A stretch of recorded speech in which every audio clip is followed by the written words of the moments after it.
तानुं तानंतर नंतर तानुं ता।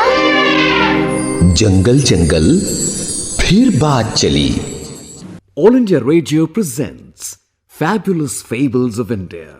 Shh, strictly for kids and the young at heart. Ruru हिरन, ये नाम है आज की कहानी का। ये रूरू हिरन क्या है, ये तो कहानी सुनकर ही पता चलेगा। तो सुनते हैं आज की कहानी नवोदिता मिश्रा से।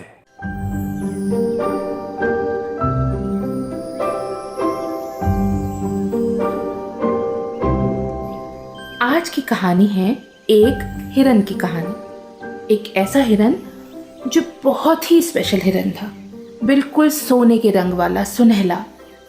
उसकी आंखें बिल्कुल आसमानी, उसके बाल बिल्कुल रेशम की तरह मुलायम, और उसके खुर और उसकी सींगें एकदम तराशे हुए, बहुत ही सुंदर।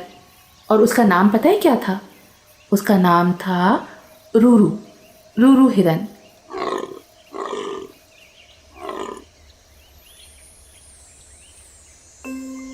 रूरू हिरन इतना सुंदर था कि जब वो गुलाटियाँ मारता हुआ जंगल में घूमता तो जो भी उसे देखता वो बस एक आह भरता।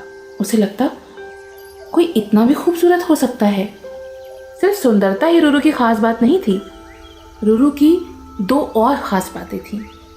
एक तो ये कि वो बिल्कुल इंसानों की तरह बात कर सकता था, जैसे कि हम आप कर रहे हैं, बिल्कुल वैसे। और दूसरा, वो बहुत ज़्यादा बुद्धिमान और विवेकशील था। मतलब उसे पता था कि क्या सही है क्या गलत, और साथ ही साथ वो बहुत दयालु था। वो हमेशा सबकी मदद करने को तैयार होता था, चाहे वो जानवर हो या इंसान।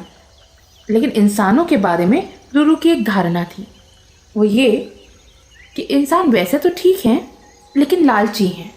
उनको कभी किसी भी चीज़ से संतुष्टि नहीं होती, हर चीज़ और ज़्यादा चाहिए और ज़्यादा चाहिए। रूरू हिरन जिस जंगल में रहता था उसके पास ही एक बहुत बड़ा राज्य था, और उसके साथ ही एक बहुत बड़ी नदी बहती थी। उस राज्य में एक राजा था और एक रानी। तो हुआ यूं कि रूरू जंगल में अपना खेल कूद रहा था। अचानक उसे एक आवाज़ आई,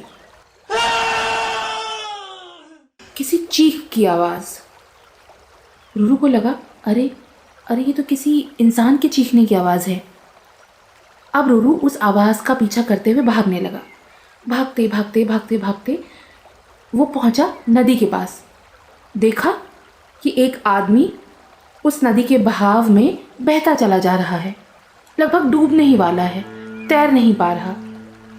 रूरू ने बिना कुछ सोचे नदी में छलांग लगा दी और उस आदमी के पास जाकर कहा कि मेरे पैर पकड़ लो, मैं तुम्हें किसी तरह बाहर निकालने की कोशिश करता हूँ। अब उस आदमी ने घबराहट में रूरू का पैर पकड़ने की बजाय रूरू की पूरी पीठ ही पकड़ ली।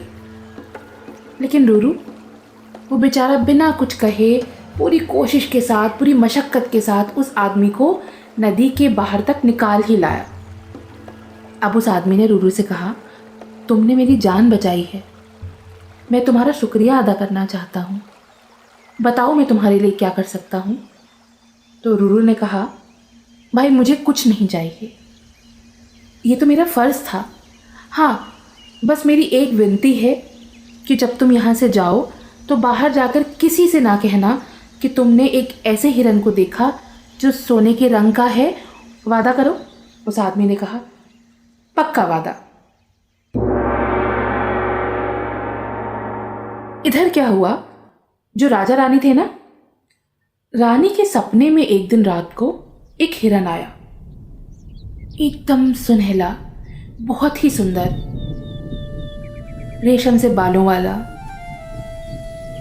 अचानक से रानी का स्वप्न टूटा, नींद खुली। रानी को लगा जैसे कोई बहुत ही सुंदर चीज उनके हाथ में थी और अब वो छिन गई। वो बहुत परेशान होकर राजा के पास गई।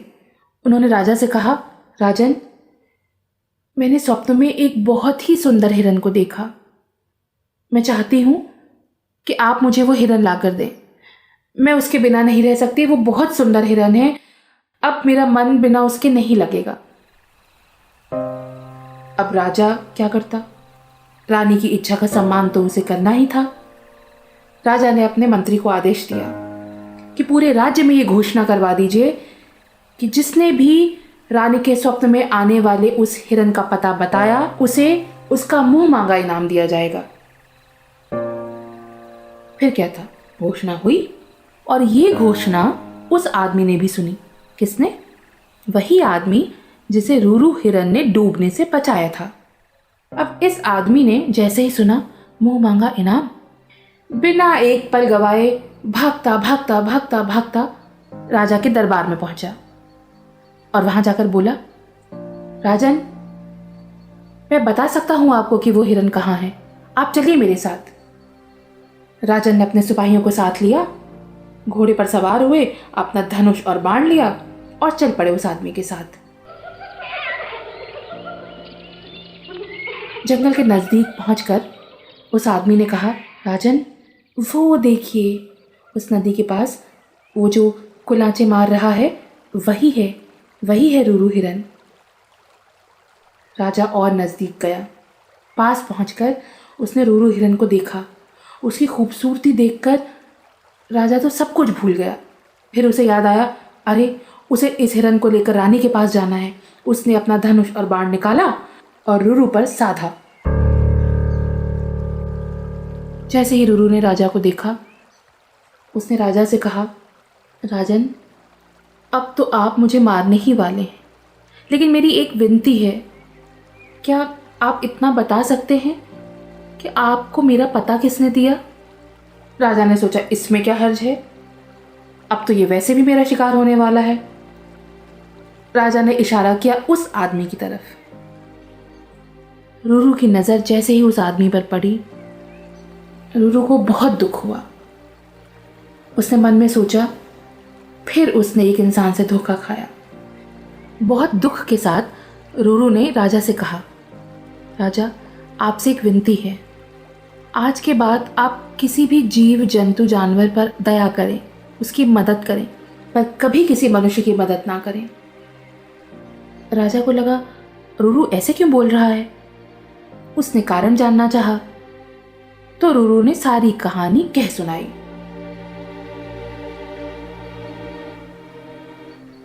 पूरी कहानी सुनने के बाद राजा के मन में रूरू के प्रति बहुत सम्मान हुआ, बहुत प्रेम हुआ, बहुत करुणा हुई और उस आदमी के प्रति उतना ही क्रोध हुआ। राजा उसे मारने ही वाला था। रूरू ने विनती की, राजन, इतने प्रयत्नों के बाद तो मैंने उसकी जान बचाई, अब आप उसे जीवित ही रहने दें। राजा को लगा, रूरू कितने महान हृदय वाला है, कितना प्रेम है इसके अंदर, कितनी करुणा है इसके अंदर। राजा ने रूरू से विनती की, तुम मेरे राज्य में अतिथि बनकर रहो। रानी ने वैसे भी तुम्हारा स्वप्न देखा है और तुम्हारा इंतजार कर रही हैं। रूरू ने राजा की बात मान ली। वो खुशी खुशी राजा के साथ गया। रानी ने उससे बहुत प्यार किया। कुछ दिन वो वहाँ रहा, बहुत मस्ती की और फिर वापस जंगल आ गया।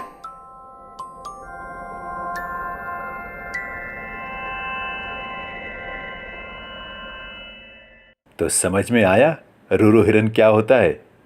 रूरू हिरन की ये कहानी सुना रही थी Navodita Mishra. A presentation of the Central English and Hindi Features units for our External Services Division. This broadcast came to you from the Delhi station of All India Radio. तानुम तानंतर नंतर तानुम ता जंगल जंगल फिर बात चली।